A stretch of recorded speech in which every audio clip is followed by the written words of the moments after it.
Hi everyone, I hope that you're doing amazing wherever you are in the world. My name is Shikha and I welcome you to my channel.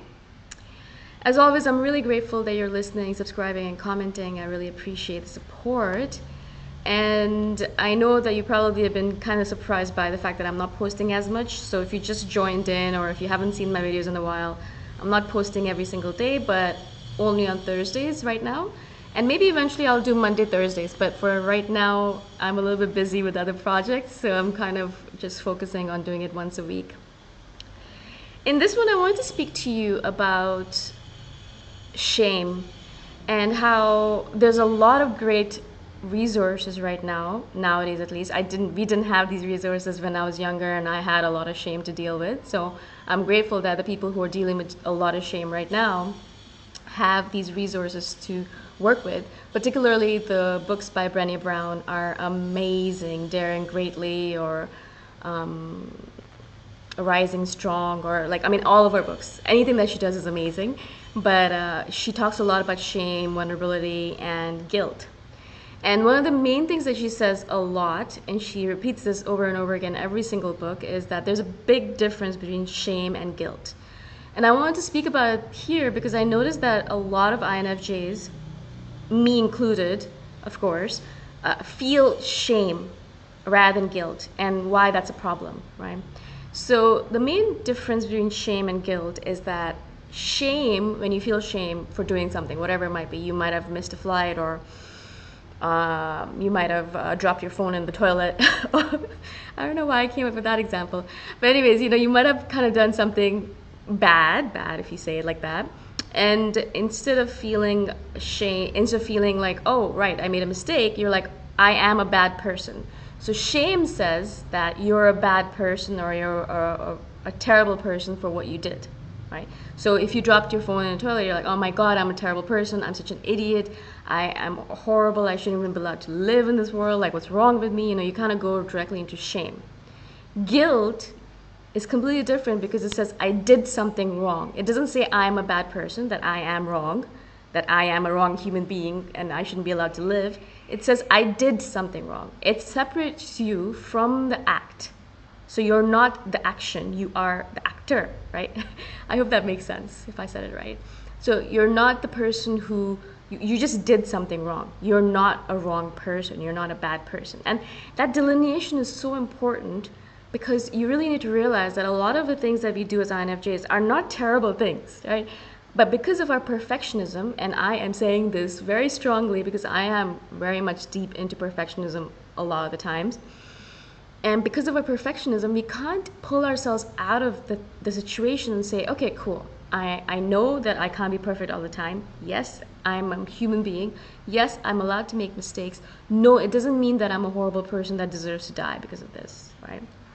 Unfortunately, and I'm just saying this from experience, of course, I'm not saying it because I've seen other people do it only. I say it from my own experience of going into the shame spiral and believing that I should just, go and die, or just, kill myself because how dare I do something so terrible. And going into this perfectionism mode where everything has to be perfectly perfect. Otherwise, I'm not even going to bother doing it, right? And so I know from personal experience that going into a shame spiral can be debilitating. Debilitating in so many different ways. Not only is it really bad for your health, because I know when I would get into a shame spiral, I wouldn't take care of myself properly. I wouldn't drink enough water. I wouldn't sleep. I wouldn't eat.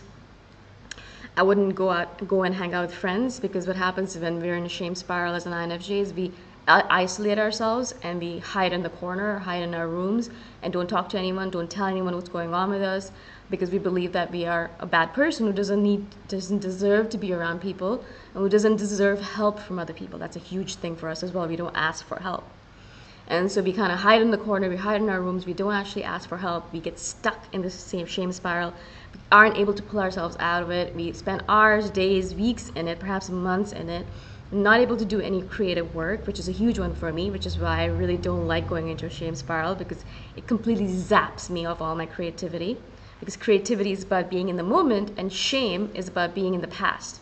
Shame is all about living in the past. You sit there and you live in the past, and you live in that past mistake, and you just berate yourself over and over again for it, and you just keep on saying things like, I can't believe I'm such a terrible, how could I have made such a stupid mistake? How could I be so stupid, right? So we constantly berate ourselves and we just get stuck in that, and then we're not able to move past it. As I said, we are stuck in that mode of, oh my god, I'm a terrible person, how could I be such a terrible person?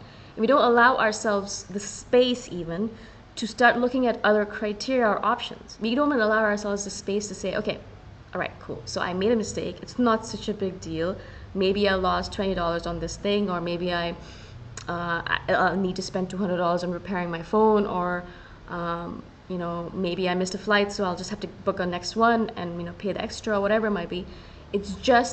Most mistakes, actually, I would say all mistakes are repairable. Yeah, all mistakes are repairable. Yeah, you can ask for forgiveness if you did something wrong to another person. You can pay a little bit of extra money to fix the things that you broke, or things like that. I feel like, at least in my life, every mistake that I've done has been repairable. Absolutely, completely repairable. Like, no doubt and no shadow of a doubt, it's repairable, right?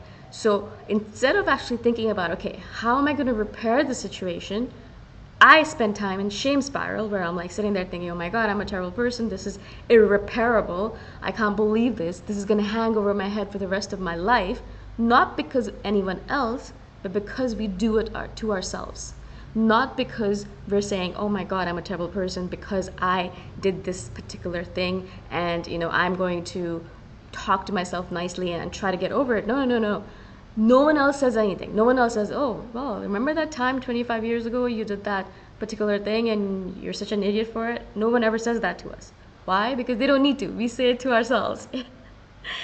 And so we're constantly telling ourselves, I still think about stupid mistakes I made in high school or in middle school, and I think to myself, oh my god, how could I do that? Hopefully I'm much better than that now. I'm not really. So instead of actually, as I said, instead of getting over the shame spiral by finding solutions, and that's the main way to get out of it, I found for myself, is to realize, okay, it's a mistake, it's a temporary thing, I can fix it. And as soon as I can realize that I can fix it, because most mistakes, as I said, all mistakes are repairable, I think, at least in my opinion, it has been so. And so as soon as you start finding a solution to the problem, instead of sitting in that shame spiral, you can actually move out of that shame spiral and start moving forward into the present moment. Because as I said earlier, you're stuck in the past and you need to move into the present. And decide, what am I going to do? All right, I dropped my phone in the toilet. I'm going to keep on using that example. What am I going to do now? Well, you go online, you Google places that tell you how you can repair your phone. Either you do it by putting it in a bag of rice. I've heard it's supposed to help because it absorbs all the water. I know, random thing that I know. Or you switch it off and let it dry off, or you go to a store and you get it fixed. That's it. It's as simple as that.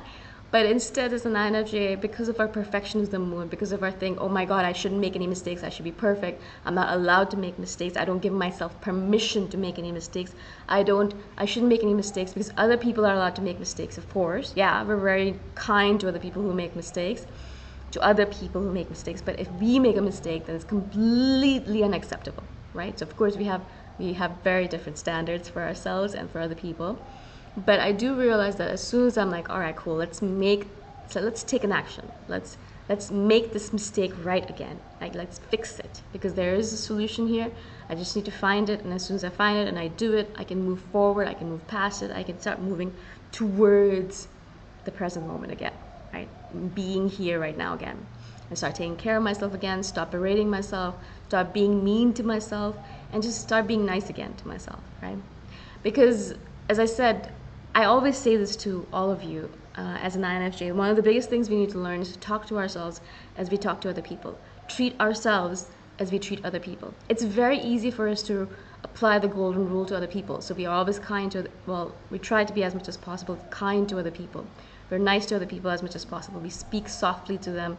We don't berate them or criticize them. So we're really good with other people, but we don't apply those same rules to ourselves. We're not kind to ourselves. We're not nice to ourselves. We don't treat ourselves well, and we don't take care of ourselves, and we are not kind in our words to ourselves. We berate ourselves, we criticize ourselves, and so we really need to learn that, okay, a mistake is just a mistake. It is a temporary thing that can be fixed.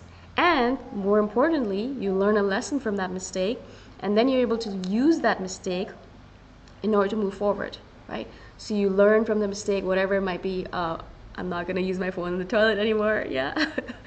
Or I'm going to make sure that I always double check my flights and flight times before I go to a flight so I don't miss it. And I'll make sure I don't have my headphones on so I don't miss the flight call, things like that, because I did that once. I'm never doing that again. And so things like that, right? You learn from your mistakes and then you never repeat them again. Of course, the problem is if you keep on repeating them over and over again, and then you're like, oh, what am I doing here, right?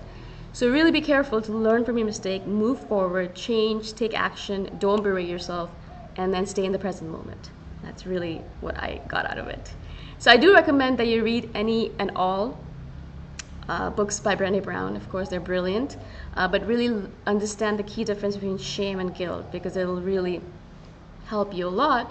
Because shame is debilitating. Guilt actually helps you move forward. If you feel guilty about something, you're probably trying to improve on that. Shame holds us back. Guilt moves us forward. And so really, it's very good if you can move from shame to guilt, but also why have either, right? Like no need to have either. Just keep on improving yourself without any of these debilitating negative emotions if possible, right? So I hope you found this useful. If you have questions about this, let me know. But I find this to be extremely, extremely important, this topic. And so please let me know if you have any questions. I really want to talk more about it. I've been reading a lot of stuff by Brene Brown and I'm just addicted. All right, I'll see you in the next one. Again, thank you so much for supporting me throughout all these 4 or 5 years that we've been together. And I hope that, we keep on going on this journey together for a long time to come. All right, bye for now.